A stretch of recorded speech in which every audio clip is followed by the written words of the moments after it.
उत्तर प्रदेश में ग्राम पंचायत के चुनावों की जो रिजल्ट हैं उसमें भाजपा भी आगे निकलती हुई दिखाई दे रही है। आपको क्या लगता है कि कितना भी ज़्यादा राहुल गांधी की तरफ से तमाम बातें कही गई थी ग्राम पंचायत के चुनावों को लेकर और योगी जी को दबाने के लिए, पर जो अब रिजल्ट सामने आ रहे हैं वो कुछ और ही निकल कर सामने आ रहे हैं कि भाजपा लगातार आगे बढ़ती चली जा रही है। देखिए, निश्चित तौर पे अभी वोटों की गिनती जारी है पंचायत चुनाव में और भाजपा निश्चित रूप से बढ़त बनाए हुए है। ये प्रियंका वाड्रा के लिए बड़ा जो है एक तरह से परेशान करने वाला हो सकता है, राकेश टिकैत के लिए परेशान करने वाला हो सकता है, अजीत चौधरी के लिए परेशान करने वाला हो सकता है। पर कमोबेश यही है कि आप प्रदेश के अंदर एक पॉलिटिकल ऑल्टरनेट नहीं दे पा रहे। आप सिर्फ और सिर्फ प्रदेश की जनता के बीच में एक जो है फियर मॉन्गरिंग कर रहे हैं। प्रियंका वाड्रा क्या कर रही है आप बताइए। इनके पर ये जो प्राइवेट लिमिटेड कंपनी है Vadra Antonio Maino private limited company, इनकी देश के अंदर तमाम राज्यों में सरकार है। कहीं इनकी गठबंधन की सरकार है, कहीं पे इनकी प्रत्यक्ष रूप से सरकार है। यदि आज जिस प्रकार से राहुल गांधी सुबह सुबह उठकर ट्विटर पर विष्ठा करने लग जाते हैं, देश के प्रधानमंत्री को गाली देते हैं, कभी जो है बाहर की वैक्सीन कंपनी के दलाल बनते नजर आते हैं, इन्होंने अपने शासित राज्यों में क्या किया?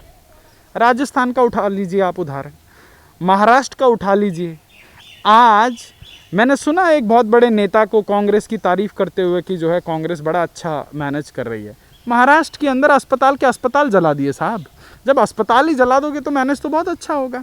और आज जिस प्रकार से एक योगी को टारगेट करने में लगे हुए हैं, आज देश की जनता समझ रही है कि एक व्यक्ति जो स्वयं कोविड पॉजिटिव होने के बावजूद उन्होंने पूरे प्रदेश की कमान संभाल के रखी, पूरे प्रदेश में जो है ऑक्सीजन के जो है कैसे प्लांट लगाए जाएं उस पर चर्चा हो रही है, ऑक्सीजन को कैसे अस्पतालों तक पहुंचाया जाए उस पर काम हो रहा है। परंतु इस देश में कुछ लोग ऐसे भी हैं। अभी एक खबर चला दी टाइम्स ऑफ इंडिया वालों ने, और उसके बाद खबर ये चलाई कि जी योगी सरकार नाइट्रोजन से ऑक्सीजन बनाने में जो है वो कर रही है। फिर उसके बाद ट्रोल आर्मी जो है वो शुरू हो गई कि जी ऐसा कैसे कह दिया। अरे भैया, पत्रकारिता करते हो, पत्तलकारिता काहे कर रहे हो? सरकार ने कहा जो नाइट्रोजन प्रोडक्शन प्लांट हैं उनको ऑक्सीजन का प्रोडक्शन प्लांट में कन्वर्ट करने की तैयारी चल रही है। बस ये शब्दों की तो बाजीगरी है। टाइम्स ऑफ इंडिया ने एक खबर चलाई, उसके बाद जो है प्रियंका वाड्रा और राहुल गांधी जैसे जो है अर्ध विक्षिप्त और अर्ध परिपक्व किस्म के लोग उतर गए मैदान में। तो समस्या ये है कि आज उत्तर प्रदेश की जनता बाट देख रही है कि कौन से बॉर्डर पर प्रियंका वाड्रा ने जो है 200-300 ऑक्सीजन के जो है टैंकर लाइन में लगा रखे हैं ताकि जो है हॉस्पिटल में मरीजों को मिले।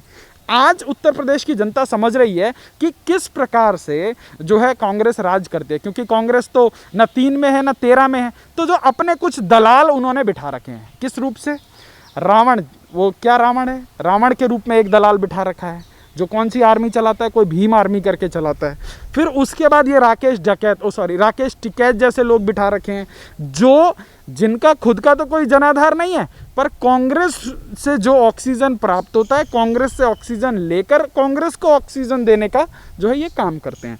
तो आज ये आलम है कि देश की राजधानी का एक मुख्यमंत्री जो बीवी के कोरोना पॉजिटिव होने पर जो है खुद कमरे में अपने आप को बंद कर लेता है और दिल्ली की जनता को मरने के लिए छोड़ देता है। और वो आदमी कर क्या रहा है? उसने अपने 4-5 जो है हीरो छोड़ रखे हैं जो रोज शेव करके जो है चैनलों पर बैठ जाते हैं चश्मा लगा के, जो ये बोलते हैं कि हमने तो इतना मेट्रिक टन ऑक्सीजन मांगा था, हमें नहीं मिला, और हमें आज 900 मेट्रिक टन ऑक्सीजन मिल जाए तो हम 9000 बेड खड़े कर देंगे। अबे दिल्ली की जनता को क्या बेवकूफ़ समझते हो क्या? क्या ऑक्सीजन होने से या तुम्हारे हाथ में ऑक्सीजन दे देने से तो क्या 9000 बेड रातों रात खड़े हो जाएंगे? तुम्हें किसने रोका था इतने दिनों से? तो आज जो इन लोगों की जाहिलियत है वो देश की जनता की जानों के ऊपर बनाई है। आज एक योगी काम कर रहा है। आज ये महामारी कोई सिर्फ कांग्रेस या भाजपा के लिए तो नहीं है, ये महामारी तो सबके लिए। तो क्या इस महामारी में आवश्यकता नहीं थी कि हम सभी लोग इर्रिस्पेक्टिव ऑफ पार्टी पॉलिटिक्स, हम सभी लोग एक होकर सरकार के साथ खड़े होकर इस महामारी से लड़ें? क्या इसकी आवश्यकता नहीं थी? आज मजे की बात सोचिए, आज जो लोग अपने राज्यों में इस महामारी को कंट्रोल नहीं कर पा रहे वो औरों को ज्ञान दे रहे। प्रियंका वाड्रा आज दूसरों को ज्ञान दे रही हैं। उनके राजस्थान में हर दूसरे दिन बलात्कार होते हैं, वहाँ उनको दिखाई नहीं देते, पर बस दिन रात जो है वो दूरबीन लगा के ढूंढती हैं कि भाजपा शासित राज्य में कुछ मिल जाए, एक मक्खी मिल जाए, एक मच्छर मर जाए, तो मैं कूद के जो है मीडिया की टीआरपी लेके पढूं। तो आज जो उत्तर प्रदेश के अंदर ऐसी अवस्था में भी जो पंचायत का चुनाव हुआ और उसके बाद भी इसमें जो है भाजपा जो आगे बढ़ती हुई दिखाई दे रही है, कहीं ना कहीं जनता का भरोसा है कि योगी जी ने निश्चित रूप से एक अच्छा काम किया है, एक अच्छा गवर्नेंस देने का काम किया। उत्तर प्रदेश जैसा इतना बड़ा प्रदेश जिसकी आबादी 24-25 करोड़ है और वहाँ पर लॉ एंड ऑर्डर हमेशा से एक प्रॉब्लम रही, चाहे वो सपा की सरकार हो, चाहे वो बसपा की सरकार हो। आप समझिए इनके अपने सेट ऑफ जो है बाहुबली थे कि मायावती की सरकार आएगी तो किन लोगों के ऊपर वरदहस्त रहेगा, मुलायम सिंह की सरकार आएगी तो किन गुंडों की दुकान। ये भी बात है कि ग्राम पंचायत में जिस तरीके से भाजपा को बढ़त मिलती हुई दिखाई दे रही है और निश्चित सी बात है कि भाजपा की ही जीत होगी उत्तर प्रदेश में ग्राम पंचायत के चुनावों में। पर एक अहम बात ये भी है कि कोविड के टाइम पर जहां पर लोगों ने ज़्यादा घर से निकलकर वोट नहीं दिए, कम लोगों ने वोट दिए, पर उसके बावजूद भी वोट परसेंटेज ज़्यादा भाजपा का ही है। इसमें इसके लिए कुछ बताएं। देखिए, एक डर का माहौल तो निश्चित रूप से था ही और कहीं ना कहीं ये जो मीडिया है इस फियर मॉन्गरिंग को जो है बढ़ाने में कई हद तक सफल हुआ है। देश इस लोकतंत्र के अंदर चाहे कोई भी तबका हो, चाहे वो कार्यपालिका हो, चाहे न्यायपालिका हो, चाहे व्यवस्थापिका हो, चाहे पत्रकार लोग हों, तो हम सभी लोगों का एक कर्तव्य जो बनता है कि देश के अंदर ये जो फियर है इसको कैसे कम किया जाए। देखिए, महामारी तो है, आप खड़ी दोपहरी में आंख बंद करके जो है अमावस की रात की कल्पना नहीं कर सकते। तो ये जो आज कंस्ट्रक्टिव काम करने की ज़रूरत थी उसके एवज में कहीं ना कहीं आग में घी डालने का काम किया है। फिर भी जनता जो है तमाम भय के बावजूद जो है अपने घरों से निकली है, वोट किया है और कहीं ना कहीं ये हमारे देश के अंदर जो है एक लोकतंत्र के प्रति जनता का जो विश्वास है उसको दिखाती है। और जो ये रिजल्ट आ रहे हैं वो कहीं ना कहीं सत्ता में बैठे हुए लोगों के लिए भी एक तरह से एनर्जी का काम करेंगे, उनके लिए जो है एक ऑक्सीजन का काम करेंगे और वो जो है अपनी जो कर्तव्य निष्ठा है उसको और अच्छे से जो है जनता की सेवा में जो है आगे चुनावों को जिस तरीके से इन्हीं सारे चुनावों को लेकर और जनता को भड़काने के लिए जिन किसानों को कि दिल्ली और यूपी के बॉर्डर और तमाम और बॉर्डरों पर बिठाया गया था दिल्ली के, और उनका यही नैरेटिव था कि किसी न किसी तरीके से लोगों को भड़काया जाए कि सरकार ढंग का काम नहीं कर रही है, पर उसके बावजूद भी लोग उनकी बातों में नहीं आए और भरपूर वोट दिए जा रहे हैं, वो भी भाजपा के पाले में। देखिए, अभी अभी 5 राज्यों में चुनाव हुआ है।